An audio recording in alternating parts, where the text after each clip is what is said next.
I want to just explain a little bit about the commission before we jump in, but I've got 3 questions that I want to ask you.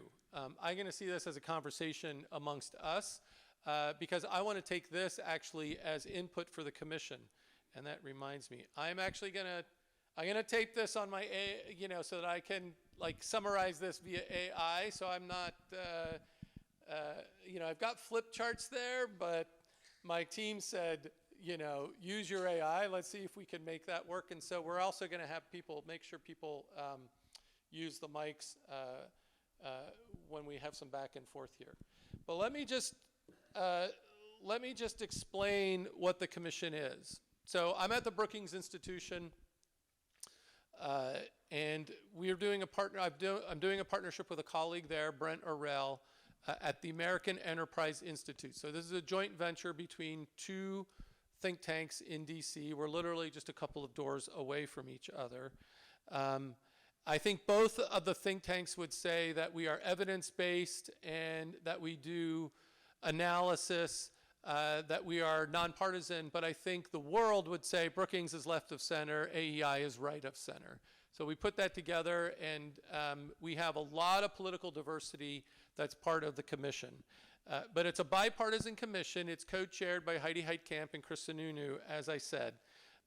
When I did my initial report in 2020, I called for a congressionally mandated review of federal policy as it relates to rural and small towns, and could never get real traction on that on the Hill. And so we figured we have convening power as 2 institutions, and we can do our own review. I also called for sort of a national rural policy or strategy. You saw that spaghetti chart that I put up in the very front. Not only is that just a mess of programs, but it also really shows that we don't really have a coherent point of view in Washington, D.C. about how rural places continue to remain vibrant and thrive, and really important in the overall life of the country going forward. I mean, rural places and smaller places are going to be a big part of American competitiveness going forward, and the interdependence between rural and urban is sort of at the core of who we are as a country. And frankly, federal policy has been really important for rural places throughout our history. Some of the most successful federal policy, actually, that we would ever point to has been rural in nature. Think of the Rural Electrification Act. And how quickly that brought electricity into rural places and what it meant for those particular places. But there hasn't been a review of federal policy as it relates to rural since the Nixon administration. We've had a few throughout our history. And so we're doing this sort of outside of government rather than inside government. We don't have any current elected officials on the commission, but we have a bunch of former elected officials. Former senator and governor, obviously, as co-chairs. We have a bunch of former House of Representatives and former lieutenant governor, bunch of state legislators, but they're all in different domains now. We've got some folks from Wall Street. We've got folks from Silicon Valley. We've got people from the nonprofit and philanthropy and civil society. Derek Kilmer, who was a House rep in the state of Washington, is now at the Rockefeller Foundation, for example, is a member of the commission. Xochitl Torres-Small, who was the Deputy Secretary of Agriculture and a House rep from New Mexico, now leading a national nonprofit around conservation, is a part of it. Benji Backer is a young guy who, as a conservative, sort of has been a prime mover on the conservation space and public lands, is a part of it. We're doing our work in 3 different ways. We're going to rural places, so we have a set of official visits, and I'll show you the calendar in the next slide. We have a set of official visits that will hit a different geographic region of the United States. And those are day-and-a-half visits. We hear directly from local leaders on a bunch of different issues, and we always hold a public event that then is posted on our website, as well as a summary of what we learned during that particular engagement.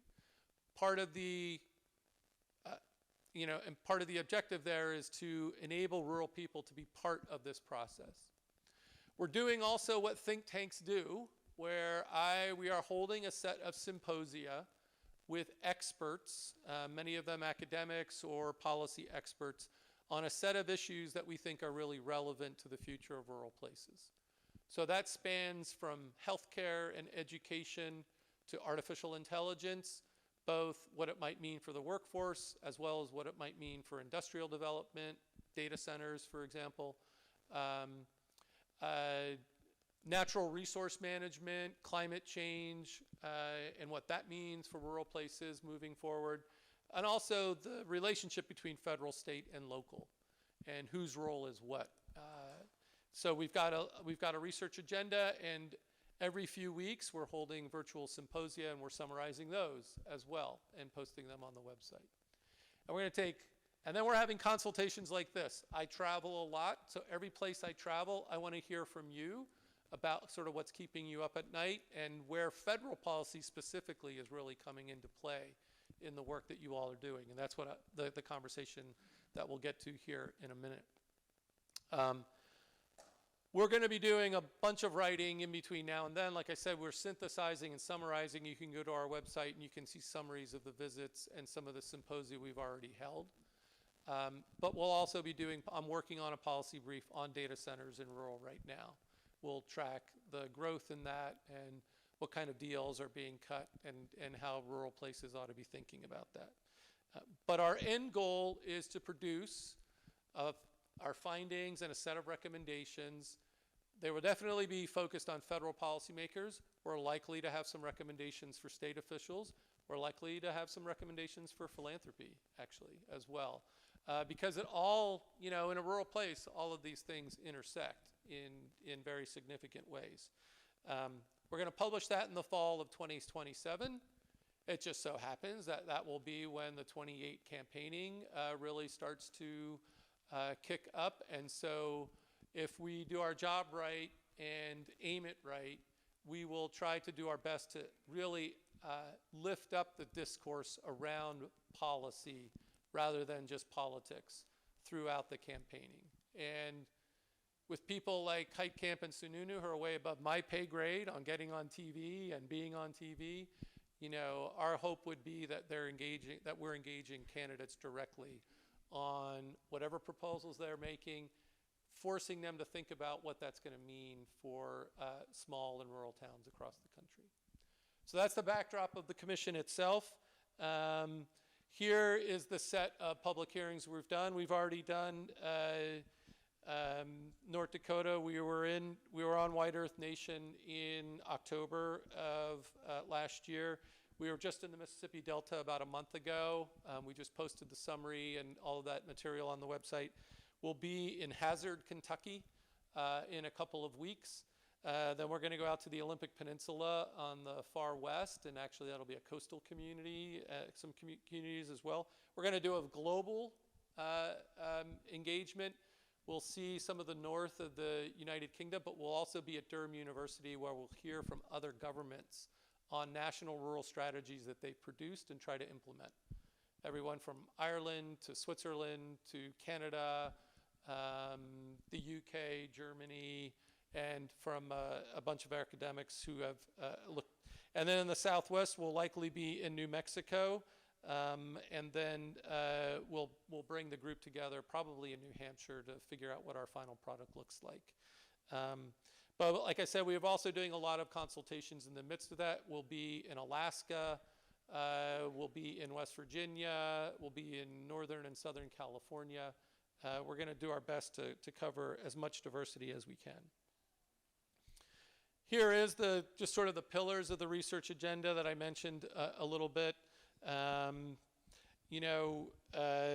kind of boils the ocean, but frankly, so many issues intersect and are interconnected at the local level in rural places that it's kind of hard to leave something out.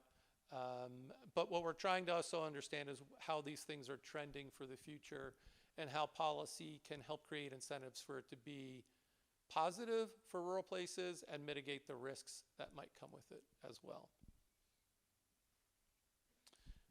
So that leads me to a bunch of questions for you all. So this is a QR code.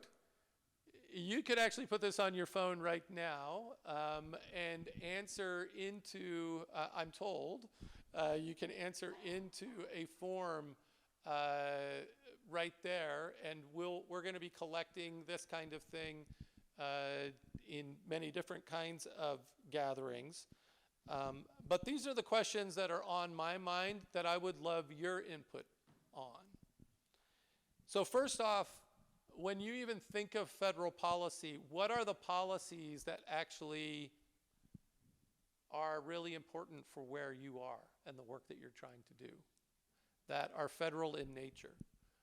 What's keeping you up at night, basically, around what might be possible? And what are your ideas or recommendations based on the work that you're doing? And it doesn't have to be necessarily for policymakers. It can be for even how you do your work, or how communities ought to work more strongly together to be, more vital and to be able to maintain their quality of life going forward. There are a lot of issues that come into play in rural places, but I think we're going to have a point of view on all of them, frankly. So I'm open to anything that you want to talk about and are worried about and also see as an opportunity. So that's the backdrop. Even before we get into the conversation, any questions on the commission itself and how we're thinking about it?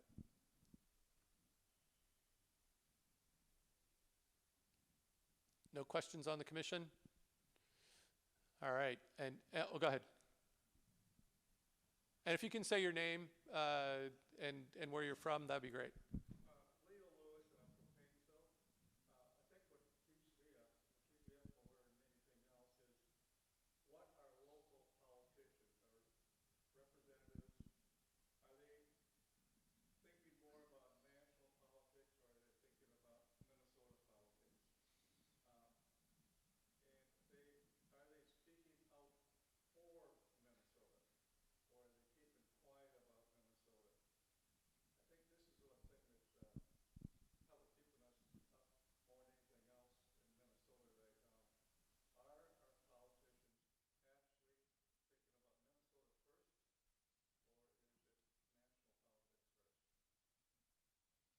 How do others react to that?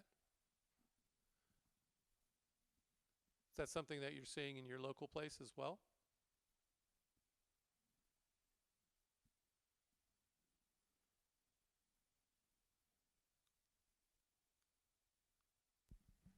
Others who want to jump in?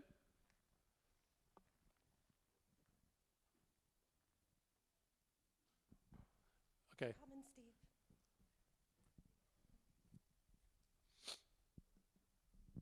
Well, maybe with my friend Leo here, we share this concern, but what I was going to add is that I think we have a real dearth of talent within our elected officials in rural areas.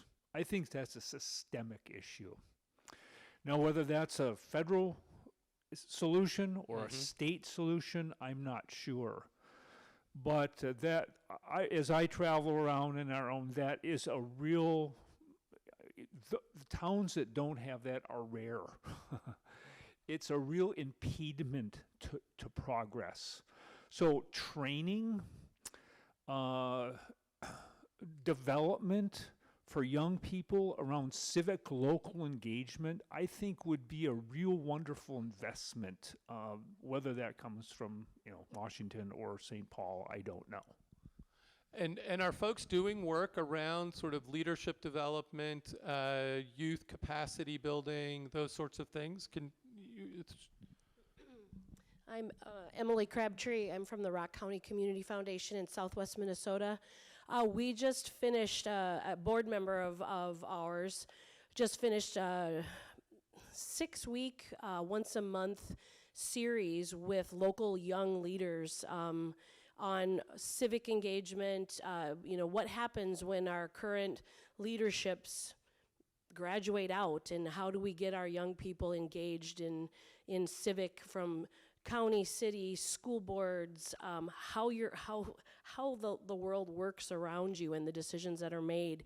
We had over 40 young people participate, and it was very well received. So that's wonderful. We got someone back there as well.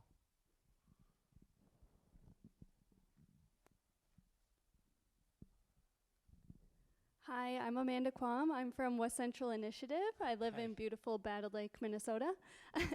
And just to add on, I think there is actually a lot of really great activity in our state around civic engagement, and especially with youth right now. West Central Initiative, we have a rural advocacy and public leadership training that's really great, and we also have Run for Rural and Going Local, so we are really going to a lot of our small towns, even population, under 1,000, and really trying to see what's going on and boost that civic engagement. So I think community foundations can really step into that role if you want to and bolster that. We also have grant rounds that focus on civic engagement. I'm the grants officer, so I get to see all the great work happening by reviewing the applications, but we really had a robust amount of applications and a lot involving youth. So I think the work is happening, and if you can fund it, it will just continue to happen. I really appreciate that. I'm also Amanda from the Sauk Center Area Community Foundation, and I do a lot of work with school systems in my professional life, and I love that we can do this as community foundations.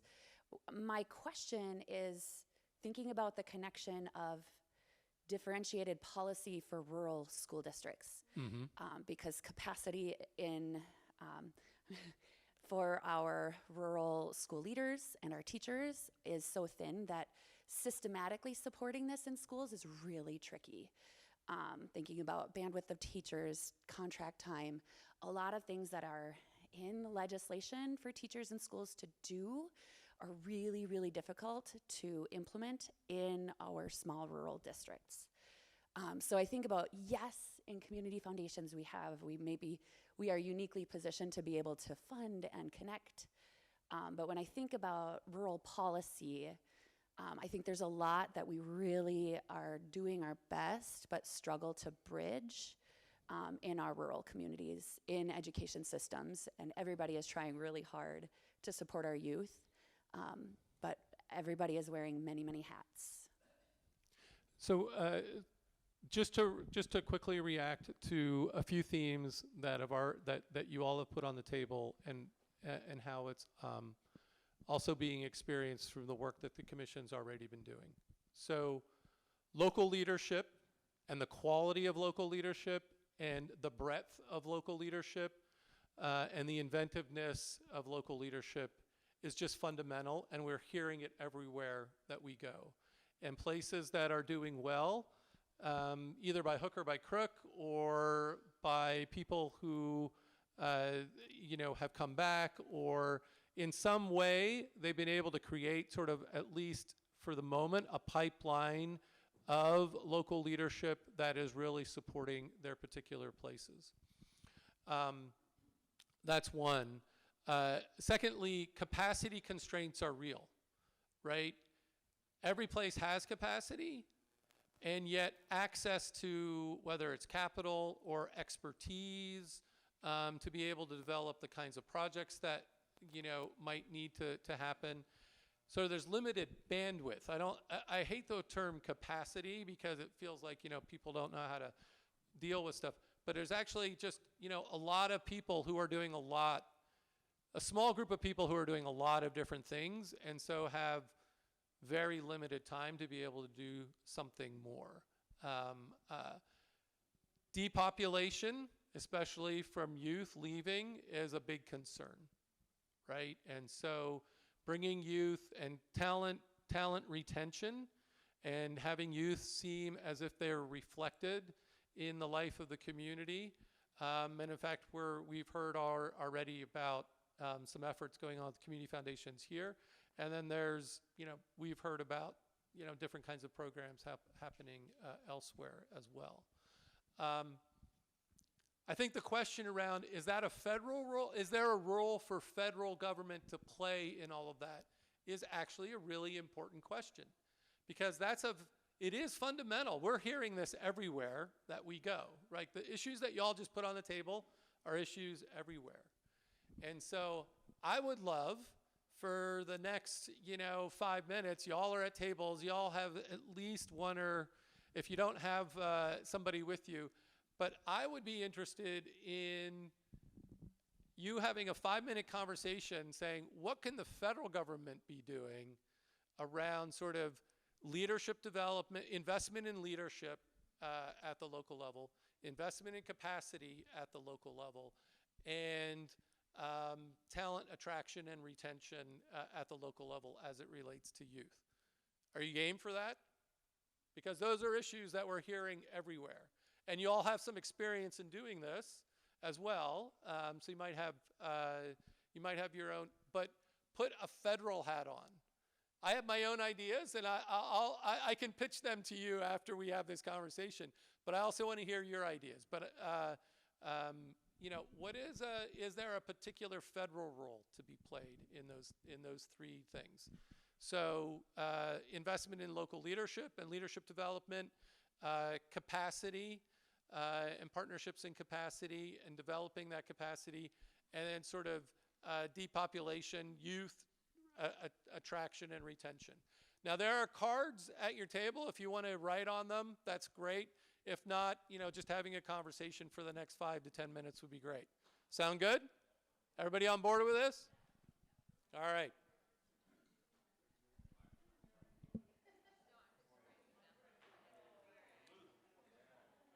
Okay, why don't you wind up your conversation? We're going to go back into plenary here. Okay, so a couple of different things. We might not get to capture all of what you've even been talking about, but if one of you, at least one of you at the table, has done the QR code, you could put some of your ideas that you might not hear us talk about into what your recommendations would be. So just keep in mind that you can enter into the database, whatever it is, that the form. You can enter into the form, and if you had some ideas that you don't hear get discussed as we have this conversation. So please feel free to do that and put it in. But who wants to start off with some ideas that they came up with at their particular table? Tony, do you want us to put these on the flip chart? Yeah, that's a good idea. We have two of us, so one of us. Oh, okay. has the microphone, All right, one of us. that'd be great. Okay, who wants to, oh, you guys were having such great conversations. Now everybody's silent. Go ahead. There we go.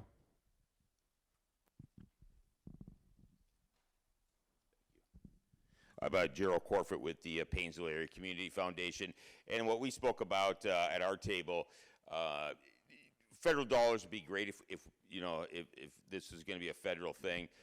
Possibly take a look at where federal dollars are already going into. As mentioned that possibly 4-H has federal dollars to go into it, but then use that as a vehicle to bring those dollars in. We would like for the federal government to stay out, just say, here's that money, maybe kind of a framework or something, but then start using those, that type of organization, say it's 4-H, to start building the leadership from that, but then spread out. So the local, larger 4-H, local 4-H is, and kind of expanded from there. We also talked about the Boy Stater program.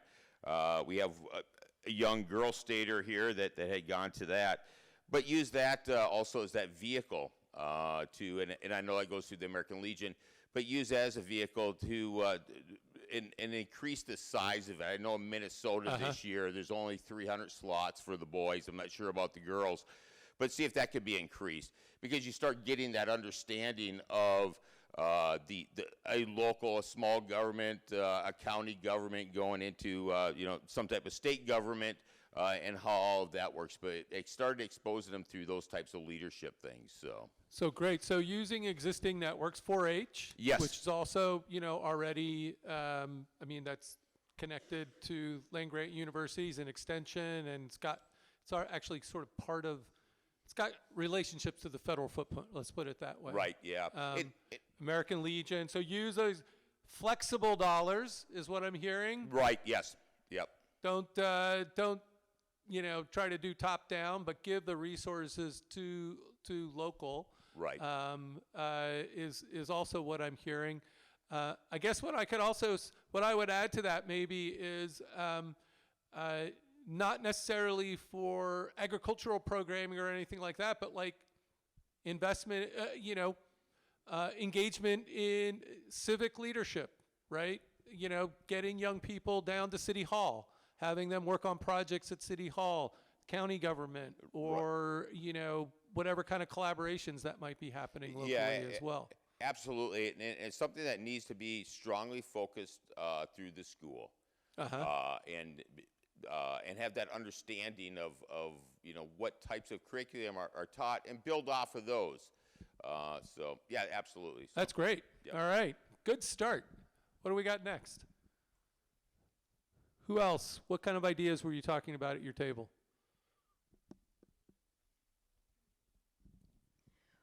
One thing to decrease the barriers for young people and local leaders to run for office is to address campaign finance in a way that makes it easier for folks to be able to get to the table and run for something without having to have a financial machine behind them. All right, we're getting young people to run for office. I love this. I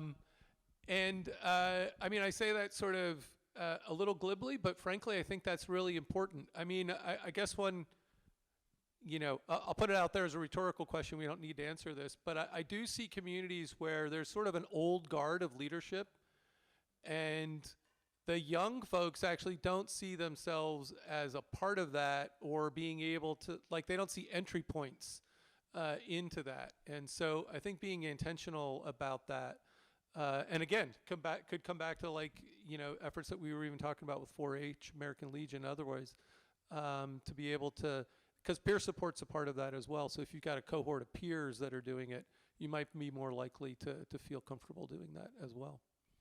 Got over here.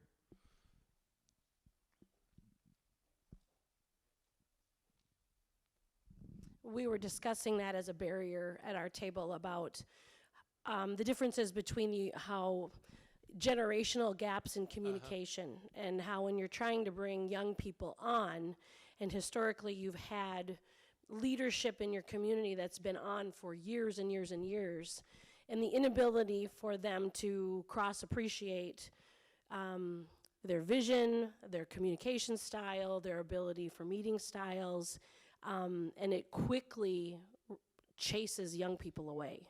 And how do we help each other communicate so everyone feels valued, because the youth are our future. So I think the generational gap is real in rural places, but I will say, and I can even say this from my own personal experience, like things like 4-H, American Legion, Rotary Club. First time I ever spoke in public was at a Rotary Club when I was in high school. Because they had a program for youth from the high school to come to Rotary and speak. I don't know the extent to which that's always working constructively right now in today. I think we had somebody over here. Yeah. Hi, I'm Doug Caveen from Wilmer Area Community Foundation, and we didn't quite have enough time to solve the federal government problem that you. Man. But we did focus in a little bit on education, I think, at our group, and the nature of the conversation was private versus public education. And although we didn't solve anything, we did have a nice discussion about maybe some observations about what's maybe working in terms of learning in a private environment versus our public environment. Key to the public side, what we observed as we were out doing a Rotary project with the third graders was that there's a lot of flow in and flow out of public school systems with the children because of just the movement of the population in and out on a very regular basis, maybe weekly basis. Primarily, immigrants moving in and out. And so subsequently, in the education system, the teachers maybe are very frustrated, I think, with their ability to teach those young people as opposed to just try to maintain decorum in the classroom. Subsequently, I'm thinking that in the lack of that, as we develop our leaders, they're not getting that firm foundation early on in the early elementary grades that they need to have, so that later on in their high school time that they can begin to develop those leadership skills that are necessary. And so actually I think that's also, that even speaks to me as like giving young people, even in the elementary system, opportunities to be exposed to what actually happens in a community and to different things, business leaders, going to see businesses, see what opportunities there might be there, visiting City Hall, sort of understanding what happens there. I think the question around, especially education, is, what's the federal role in all of that, and what can the federal role be?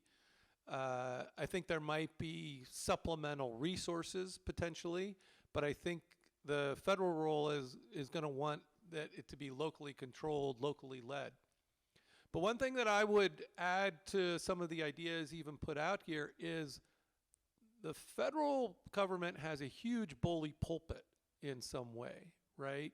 And even to be talking about rural at the national level is a little countercultural when you talk about like development and economic development and things like that. I would build on what I even heard about resources going to, say, local networks that could support youth in their engagement locally, to also taking that nationally. What would it mean to put together cohorts of local leaders? Like, I think you can do this both at the with youth, but also even with current local elected officials, just to create sort of leadership, like a leadership development program at the national level.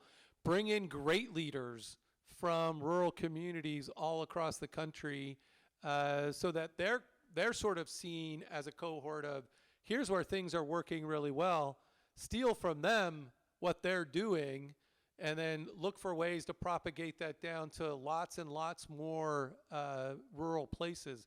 You could do partnerships with the National Association of Counties or with national organizations that actually are working with those local elected officials on a regular basis or trying to provide them blueprints. And I think you could really do that with youth. Like just bringing in a set of youth from 50 different states, rural communities in their states. And you could use 4-H, you could use Future Farmers of America. There's probably networks through schools and Rotary and otherwise that you could source them. But connecting them and creating sort of a peer network of people who are doing this work.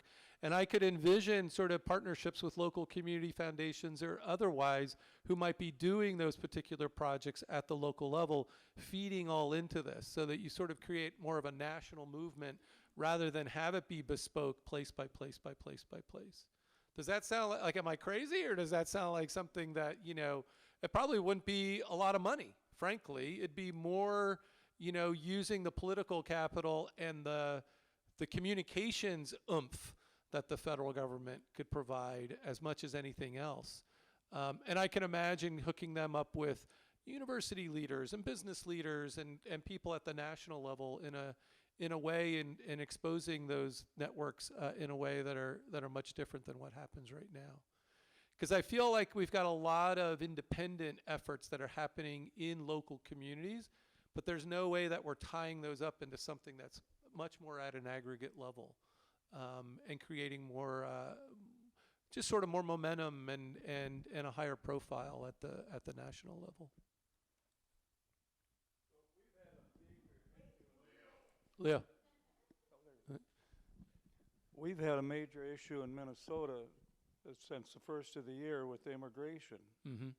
Okay, so we had the federal government coming in and telling Minnesota how we're supposed to work. Okay, not cooperating with local. Okay, so now you have to take sides. Now, the number of immigrants that are working, that are supporting jobs that aren't aren't there. You got your construction industry, Right. your roofing, the concrete, the farm, the ag. The federal government came in and said, Minnesota, you don't know what you're doing. And so now we have to defend it based on the political. And how much has that cost? How much tax dollars has that cost? How many schools are not existing or don't have kids? They're in and out. They're scared. Employers, which side are they going to take? Now, that has been the federal government that had caused that problem. It was not local. It was federal government that caused that problem. And now they're walking away.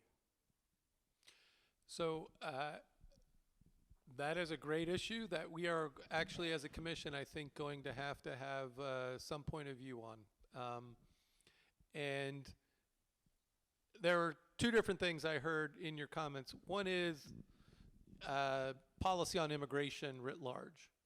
And frankly, immigration is extremely important. From all the data that you look at, immigration is likely to be pretty important for the future of small communities. The small communities that are growing because actually of immigration. They bring new economic activity. A lot of rural economies have high percentages of, or higher, disproportionately higher than other places, disproportionately higher percentages of foreign-born workers. Construction, agriculture, there's a bunch that you could take, healthcare actually even as well.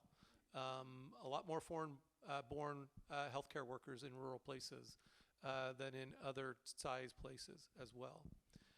So immigration is actually just going to be a real issue for the future of rural America, and it is something that we're going to have to rationalize and have a much more rational conversation about at the national level.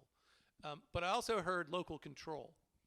And I do think that there is a lot to be said for looking at the extent to which local, state, and federal, and who gets to control what in terms of revenue, policy decisions, and in what arenas is actually going to be really consequential as well.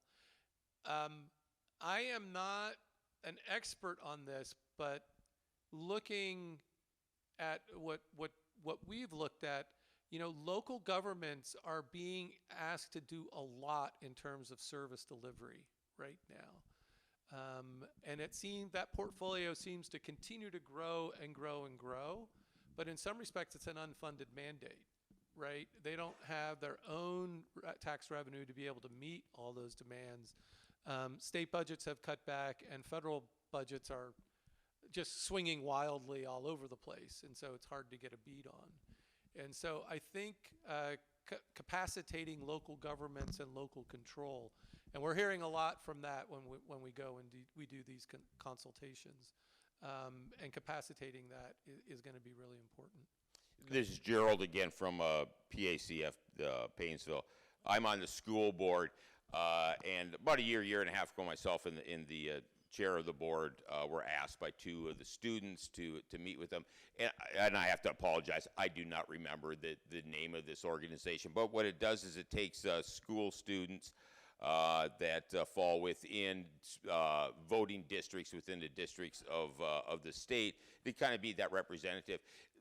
So the important thing was that just meeting with them is to have that understanding, because it goes back, kind of circling back, should there be some type of national program? And I think there is, because something that they found, they were exposed to, say, the metro area students there and kind of how that stuff runs versus the rural. So it was really this eye-opening experience for the two that were on it at the time of, some from the metro area don't understand the agriculture side of it, and of course our students didn't necessarily understand, say, the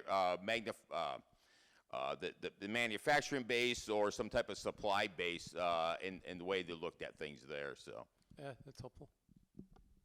Hi, I'm Kathy Fisher. I'm from the Alexandria Community Foundation, and this is a positive thing that we've seen within our school system.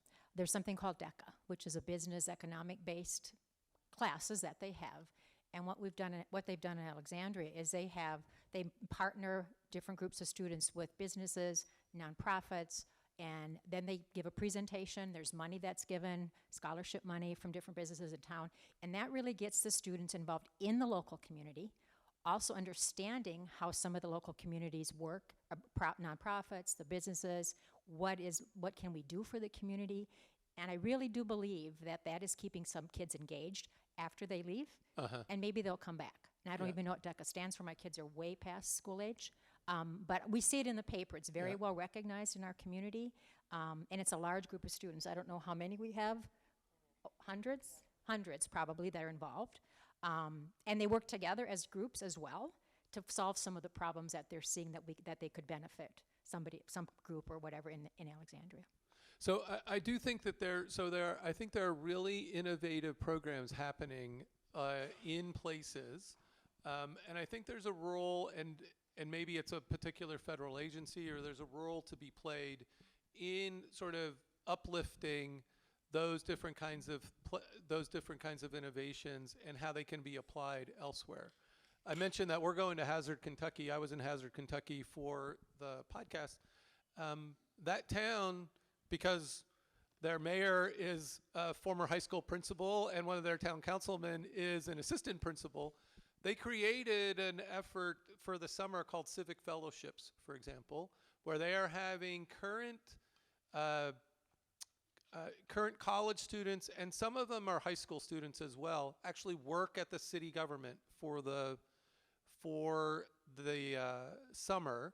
So it's a small cohort, 5-6 people, but they actually are not just sort of quote unquote interns. They are responsible for creating a particular initiative that they think the community needs. They have to go out, listen to the community, then they have to put it together.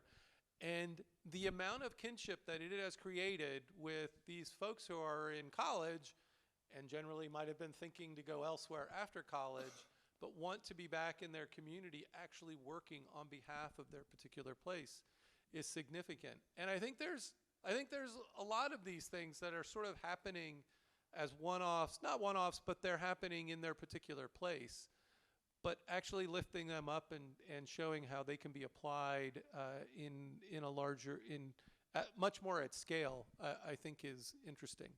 So we're coming up. We have about 7-8 minutes left. I want to ask a particular question because y'all are in the room are working in philanthropy. There is federal infrastructure that is local. So we've got extension. We've got USDA rural development. There's state offices on USDA rural development. Economic Development Administration has economic development districts and organizations that work there. You've got the land grant institutions in some way. How much are those is that federal sort of local infrastructure intersecting with the work that you all are doing? Are there partnerships happening? How well does that work? What ideas would you have? Would you even want to be working with them? Does that is that a positive or a negative? How should we be thinking about sort of this infrastructure and footprint that we have of things that are related to sort of federal agencies or not? How well are they serving what's happening and going on in your local community and the work that you all are trying to do? How should I be thinking about that?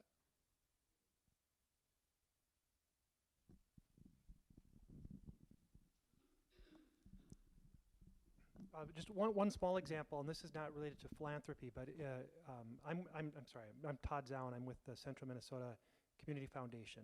I'm a volunteer board member. My day job is running a community bank, mostly an ag bank. And the Minnesota Extension, the ag extension office is extremely valuable to us because it's the richest source of data that we have to measure what's going on in the ag industry, and particularly the local, the very local industry, to see how we're doing, to see how we stack up with the rest of the state of Minnesota. And I would really like to see that kind of thing. I would like to be able to compare how our small towns and how our small farms are doing compared to other farms nationally. not just in the state. So Right. if we could see that tied more closely to other states, I think that would be very, very helpful for us. That's really helpful. We've got some folks over here. That goes back to that one of those things that was challenging that had on the board around data. And that is a real challenge actually in rural. That's worth a whole other conversation even of itself. Hi, this is with the focus on a government like that. Housing is an issue, especially in rural Minnesota. And when you look at rural development and FHA and so forth, USDA, they are a source of funds for housing. And I'm not sure how community groups like us could work with that. There's so much red tape, and it takes years and years of staying on that project in order to get to a result.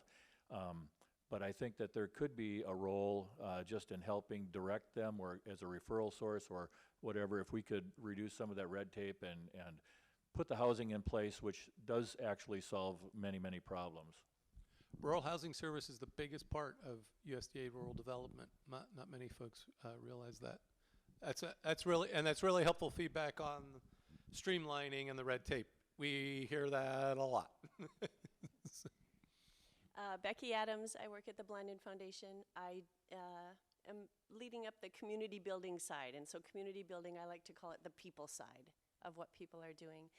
You were asking about different organizations that partner. Extension is a huge partner of ours across the state in how they, because they are people that are in rural, living in rural, working in rural. You talked about sometimes there are organizations that will be to support rural, but they're hanging out in the metro area, and then we'll pop out into rural to say, hey, we did some work in St. Cloud, and so we've been out in the rural communities. It's a very big state with lots of different communities across. One of the programs we did in our rural area with Extension was some community of practice work, where you bring together a group of people, and this was specific to Itasca County, and it was specific to small communities. So not Grand Rapids, which is about 15,000 people, but small communities around there that are doing really good work, and it's their government that is participating and community members. They had received a grant from the foundation, and then had projects and ideas that they wanted to do, and Extension was a great partner in bringing that cohort together and really on the ground, grassroots, what is this work that we should be doing? They were able to have, I think in the end, 9 communities from across our region, and then had projects and things they could work them through to be able to show them, here's how you do this work. Some of it was skill building, some of it is reminding them of skills they already had, that there's putting language to it, like what are good communication skills. So Extension's a huge partner for us across the state. But that's really excellent input though. Like community of practice, for example, even as a form of thinking about work that can be done. Again, not always about the money, but even just about like the exchange of knowledge. The other thing that I heard you say is like differentiating even among rural. Like 15,000 is very different than 1,000, right? And we kind of lump everything together in a monolithic way. And we do that with a lot of diversity across the country as well. I think that goes back to even our first ideas around flexibility. Like the money's got to be flexible to be able to be applied to in the way that it needs to be at a particular place. But even having some further differentiation around that. Oh, and we're coming up on time. So I think I've got time for one or two really quick comments. Okay, really quick. So West Central Initiative is unique because we are the economic development organization for our region, so that's a little bit different. But even on the more community foundation side of the house, we've identified one of the biggest hurdles for small towns and small communities are the matching requirements to get federal funding. Shocking. So if, we've been noodling on it. We, of course, have 82 cities in our region, so we have a large region. I think for smaller community foundations, smaller geographic, footprint, consider, contributing to matching funds so that your communities can actually access those federal dollars. One other gap that we've noticed, and maybe next year I'll come back with a update, but A lot of the projects for infrastructure are, you have to have a project that's like 50,000 to get a grant. And a lot of our small towns need like 10,000 and they don't have it. So how can community foundations fill that gap too? So right sizing as well as match requirements. And there's a lot of work that we could do, I think, even at the federal level on match requirements, to do better targeting, to create waivers, to, I mean, I don't want to add to the red tape either, but there's a real conversation to be had around that. I actually have wanted to do analysis on match requirements. It's really hard to do because many communities see a match requirement and don't even consider, like, okay, we're not even gonna think about that. So, oh, do we have time for one more, or is that the end? Okay, one, you're bringing us home. We have a fortunate example of a public-private sector project that we did in Rock County. The daycare issue, of course, is a big thing, and we did not have a daycare center. We've only had in-home daycare. And we did between the Community Foundation, the City of Laverne, and then Tina Smith helped us secure a $2 million USDA loan. We were able to build a child care center with donated funds, public city funds, and then federal funds for 186 kids. That is wonderful. Again, and again, investments in the quality of life, building the place that you want to, that great place to live and work. Thank you very much. Thanks for your ideas. Use the QR code, put them into your phone, and stay up to date on what the commission's doing, and we'll be back. So thanks very much.